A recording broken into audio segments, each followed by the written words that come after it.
अस्सलाम वालेकुम क्लास। आज जो हमारा टॉपिक है वो है chronic illness and pain pain management. ये हमारा हेल्थ साइकोलॉजी का 5th चैप्टर है।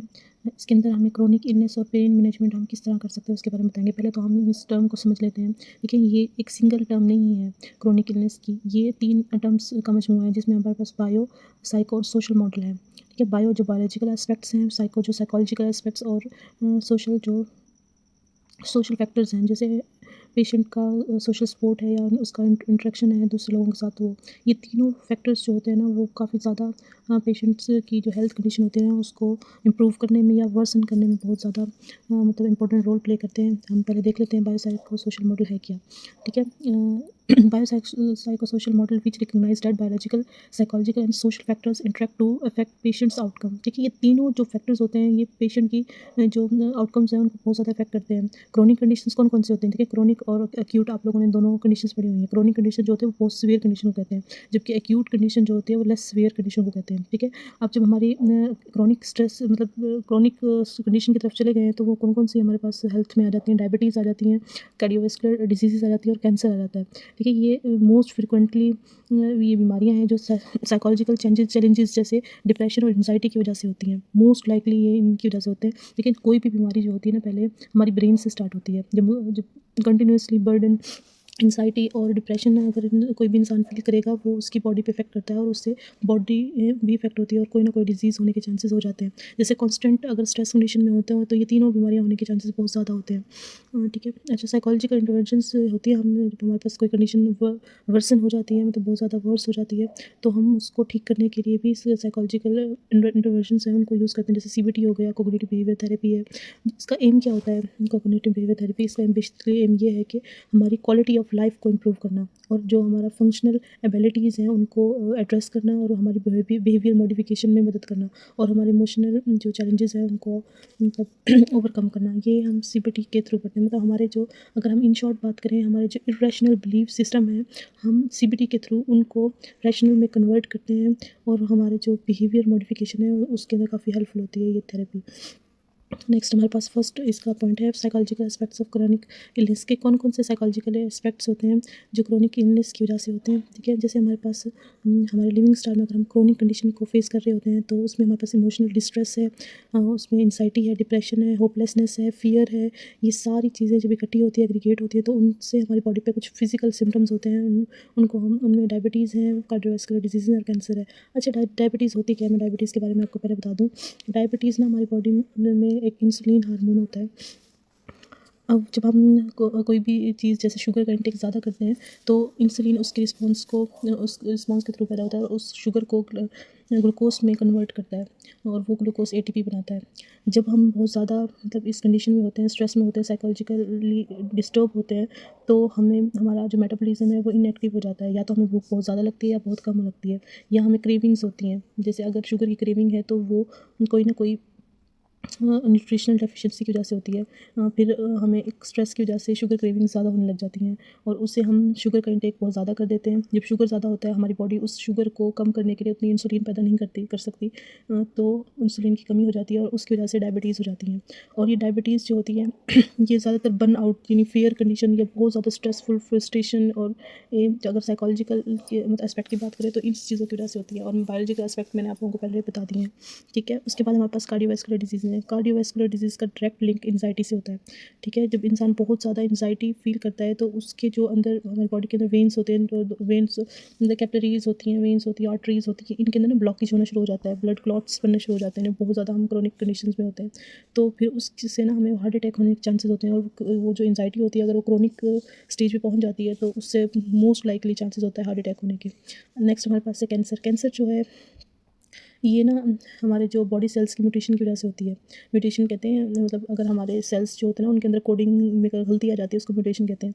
तो कैंसर इसी वजह से होता है और ये गलती तब होती है जब हम बहुत ज़्यादा, हमारा ब्रेन जो होता है वो बर्डन में होता है, फ्रस्ट्रेट होता है, तो वो सही सिग्नल नहीं दे पाता बॉडी को, तो उसकी वजह से कैंसर होने के चांसेस ज़्यादा होते हैं। और इसकी बेसिक वजह डिप्रेशन और फियर होता है। अच्छा, इसका इम्पैक्ट मैनेजमेंट क्या हो सकता है? अगर हम मेंटल हेल्थ का मतलब इन चीज़ों को फेस कर रहे होते हैं, तो उसकी बेसिक रीज़न यही होती है कि हमारी जो सेल्फ केयर है वो बहुत पुअर है।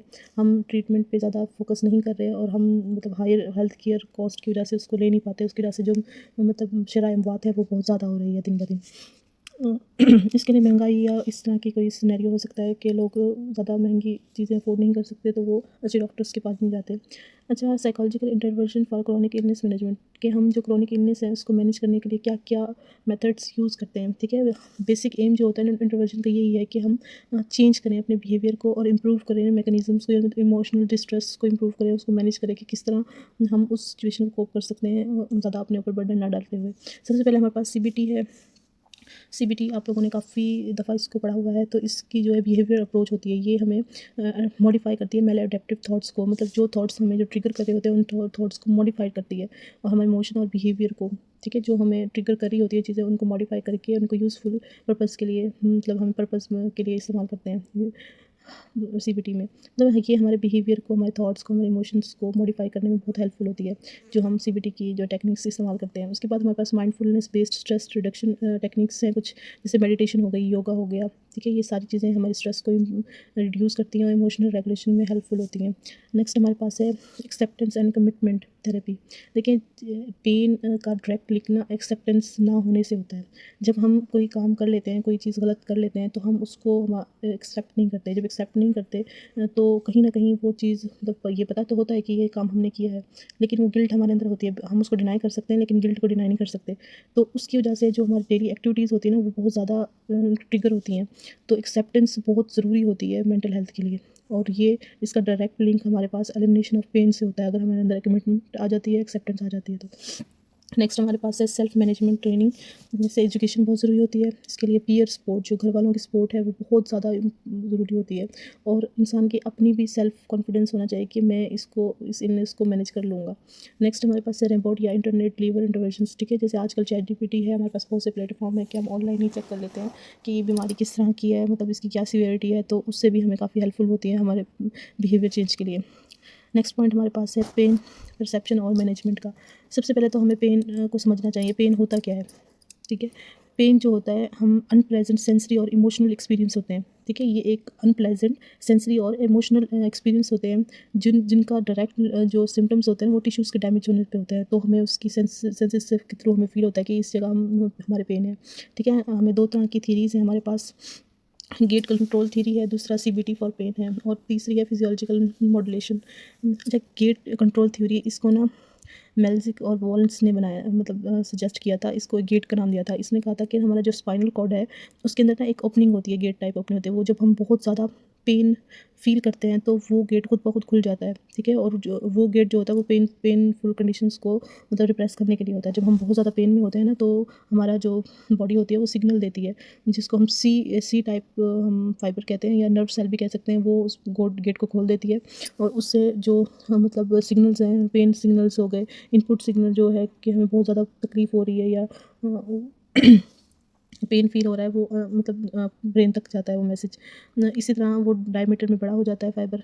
अगर इसको क्लोज़ करना हो, तो जैसे हम कोई थेरेपी, कोई मेडिसिन ले लेते हैं उस पेन को ख़त्म करने के लिए, तो हमारा जो स्पाइनल कार्ड है वो खुद ब खुद एक नर्व रिलीज़ करता है, जिसको हम सी टाइप नर्व कहते हैं, सॉरी ए टाइप नर्व कहते हैं।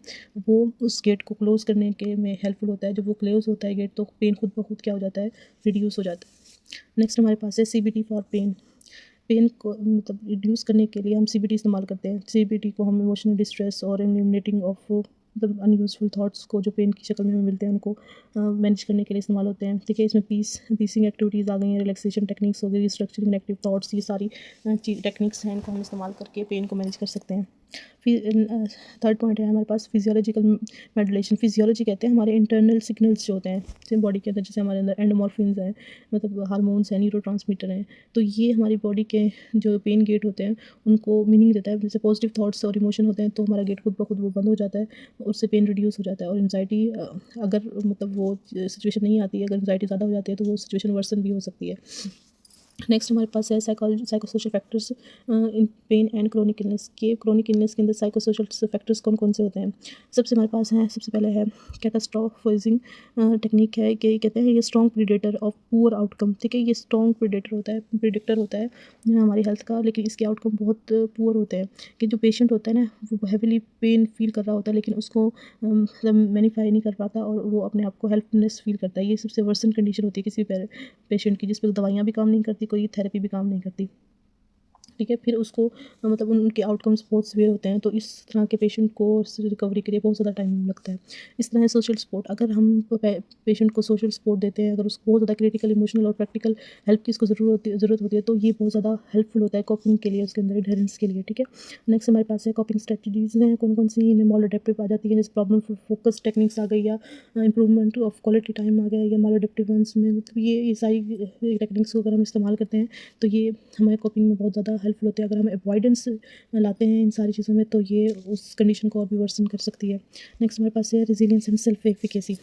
अच्छा, सेल्फ एफिकेसी हेल्थ में बहुत ज़्यादा इंपॉर्टेंट है। सेल्फ एफिकेसी होती क्या है? हेल्थ ये होती है one's ability to manage the illness is strongly associated with the better functioning and lower pain interference. मतलब सेल्फ एफिकेसी हमारी इंटरनल बिलीफ सिस्टम होता है कि हम इस बीमारी को कोप कर सकते हैं, हमारे अंदर इतनी क्वालिटी है। तो अगर हमारे अंदर सेल्फ एफिकेसी होगी तो हम उस बीमारी के खिलाफ फाइट कर सकते हैं और उसको ओवरकम भी हमारा बिलीफ सिस्टम कर सकता है। लेकिन अगर हमारे अंदर रेजिलियंस या सेल्फ एफिकेसी नहीं होगी, तो हम उस स्पेसिफिक डिजीज़ को ओवरकम नहीं कर सकेंगे। ये हमारे पास 5th चैप्टर है, इसके आप लोगों ने नोट्स बनाने हैं साथ साथ। ठीक है, अल्लाह हाफिज़।